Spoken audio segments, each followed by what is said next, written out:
The truth about Iran in the Bible. Iranians in Biblical Prophecies. What role does modern-day Iran play in biblical prophecy? Most people are surprised to learn that Iran, known as Persia in biblical times, features prominently in both scripture and predictions about the end times. This connection challenges many to rethink their understanding of the Middle East's historical and spiritual significance. As we delve into this topic, we uncover layers of meaning that link ancient prophecies with current events, revealing how Iran's past continues to echo in modern times. Let's take a look at Iran's origins, historical significance, and prophesied role in God's unfolding plan. Tracing Iran's ancient roots. To understand Iran's place in the biblical narrative, we must go back to Noah and his three sons, Shem, Ham, and Japheth, who repopulated the earth after the Great Flood. According to Genesis 10, one of Japheth's descendants was Mada, the progenitor of the Medes people. The Medes would settle in the region encompassing modern-day Iran and would come to be closely associated with another group, the Persians. Together, the Medes and Persians formed the foundation of one of the most powerful empires in world history. Both the Medes and later Persians find their ancestral origins traced back to Noah through Japheth and Mada. This genealogical connection established in Genesis 10 is hugely significant, as it places the Iranian people within the biblical account from the earliest days after the flood. Both groups emerged from the same geographic cradle in the hills of western Iran. Their identities and languages may have differed, but the Medes and Persians shared family ties that would prove vital to their unified rise to prominence. Additionally, this connection emphasizes the importance of lineage in biblical narratives, revealing how God orchestrates history through families and nations to fulfill his divine will. The dawn of the mighty Medo-Persian Empire. Now let's fast forward about 1,000 years to the 7th century BC.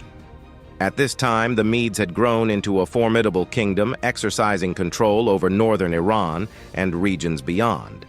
Meanwhile, another powerful tribe was emerging just south of the Medes, the Persian people led by kings like Cyrus the Great.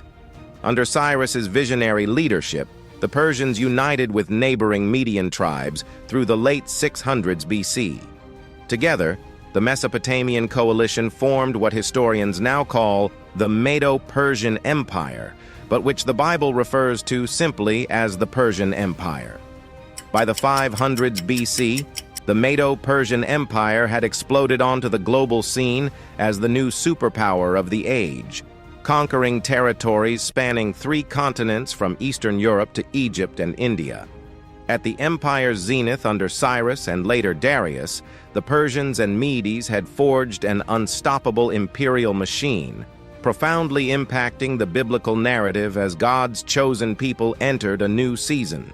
Beyond military dominance, this empire became a pivotal player in facilitating trade and cultural exchange, allowing for the spread of ideas and innovations across vast regions. The legal systems and administrative practices developed during this era would influence governance in later empires, establishing precedents for justice and civic responsibility that resonate throughout history. A pagan king fulfilling prophecy. Read the books of Ezra and Nehemiah to witness one of the most astonishing acts in biblical history. After defeating Babylon, Cyrus the Persians decreed in 538 BC that the exiled Jewish people could return home and reconstruct their holy temple in Jerusalem. Yet Cyrus was not a worshiper of Israel's God. The Bible records that God specifically named Cyrus 150 years in advance through Isaiah to be his chosen instrument for restoring Jerusalem. Through the prophets Isaiah 44:24-28 and 45:1, God calls Cyrus his shepherd and anointed one who will subdue nations and say to Jerusalem, "You shall be built." If this seems improbable, that's the point. Only God could foresee and sovereignly direct an entire pagan empire to graciously carry out his plan for Israel on his perfect timetable. This unexpected choice illustrates the theme of divine intervention in history, where God uses unlikely vessels to fulfill his promises.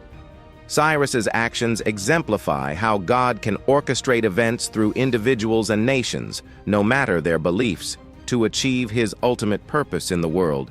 This moment not only restored Israel, but also showcased the extent of God's mercy and the intricacies of his redemptive plan. It serves as a powerful reminder that divine sovereignty can transcend human understanding and that God's plans often unfold in ways we least expect. Deliverance through the unlikely. The biblical book of Esther also highlights Persia's divinely ordained role in protecting God's chosen people.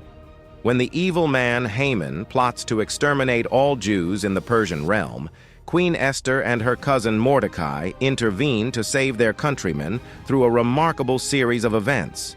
Esther's story, remembered during the festival of Purim, illustrates how Israel's enemies are made to work contrary to their designs, as God providentially uses even foreign kingdoms to shield his covenant people during times of threat.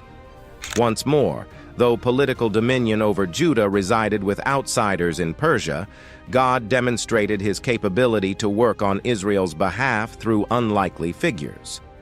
The courage and faith displayed by Esther are not just stories of individual bravery, but serve as a testament to God's ability to place individuals in specific positions for his greater plans. This narrative encourages believers today, emphasizing that even in dire circumstances, faithfulness can lead to significant outcomes in God's kingdom. Furthermore, the policies of tolerance for diverse cultures established under Persian rule not only aided in the protection of the Jewish people, but also set a precedent for future interactions between differing faiths, ultimately fostering an environment ripe for the spread of the gospel. Prophecies centering on Persia.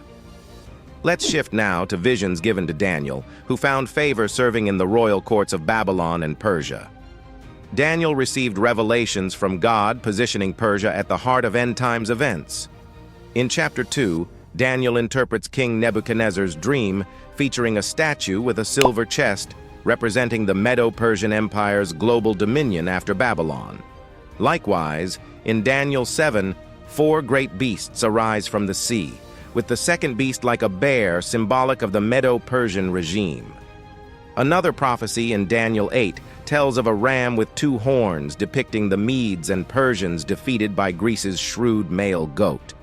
These predictive images appointed Persia as sequential rulers in God's timetable and placed boundaries on its authority, showing even empires operate only as long as the Lord allows. Each of these visions conveys historical realities and serves as a reminder of God's sovereignty over human affairs. They highlight that the rise and fall of nations are not random occurrences, but are intricately woven into the divine narrative, emphasizing that God's plans will always prevail, underscoring the continuity of his purpose throughout the ages. Persia's ongoing connections. When Jesus entered history, Greece and Rome had succeeded Persia. And yet, the old Achaemenid legacy still reverberated. Some experts propose the Magi who visited Jesus in Matthew 2 originated from the Zoroastrian priestly caste of the ancient Persians, who practiced astrology and were wise in sacred arts. Their pilgrimage to worship the newborn King of the Jews demonstrated how Persia's story remained interwoven with God's purposes long after the empire fell politically. Furthermore, the tolerant religious climate Persian kings fostered created an environment where both Judaism and later Christianity could take root and spread. The echoes of Persian influence can be seen not only in cultural practices, but also in the theological ideas that emerged during this time. This rich tapestry of thought laid the groundwork for the early spread of the gospel, showing how the principles of compassion and justice from Persian rule contributed to the moral framework of early Christian teachings. So, even removed from the Near East stage, Persia's culture and traditions assisted in advancing the agenda of Christ's kingdom in hidden ways, illustrating the interconnectedness of God's redemptive history. Iran's portrayed future involvement. Ezekiel 38-39 contains one of the most enigmatic passages in the Old Testament, a prediction of where Persia itself, called Gog from the land of Magog, will re-emerge in end-times alignment with other nations moving against Israel. Regardless of the debate around the exact timing or identity of these players, Persia, Iran's inclusion, suggests its people will continue impacting prophetic fulfillment events surrounding Jesus' return. Daniel's four-kingdom pattern of world empires rising and falling under God's ultimate authority applies equally to modern Iran, implying no power, whether ancient Persia or modern Iran, stands outside redemption's reach or Christ's lordship over history. The current political landscape involving Iran serves as a reminder of how ancient prophecies resonate with modern events, indicating that the trajectory of nations is still being shaped by divine purpose. As today's precarious geopolitical scenes involving Iran play out near Israel, it's crucial to recall the biblical perspective, that even amid unrest, God remains sovereignly orchestrating global events for His glory and kingdom purposes. This ongoing relevance of biblical prophecy invites us to remain vigilant and engaged with the unfolding of God's plan in contemporary contexts, encouraging believers to seek His guidance in navigating the complexities of the world. In conclusion, the story of Persia demonstrates God can use any people, even outsiders, to fulfill His purposes. From the Medes and Persians restoring Israel to possible roles in the end, Iran has remained woven into scripture and prophecy. More than a modern nation, Iran emerged from Noah's ancestors and figures profoundly in God's grand narrative unfolding today. Its story inspires faith that no matter world events, God remains in sovereign charge of history. Well, that wraps up our exploration of Iran's fascinating biblical background and prophetic future. I hope you found it as eye-opening as I have. If you'd like to discuss any part of what we covered, please leave a comment below. Also, be sure to like this video and subscribe to my channel for more biblical deep dives. Until next time.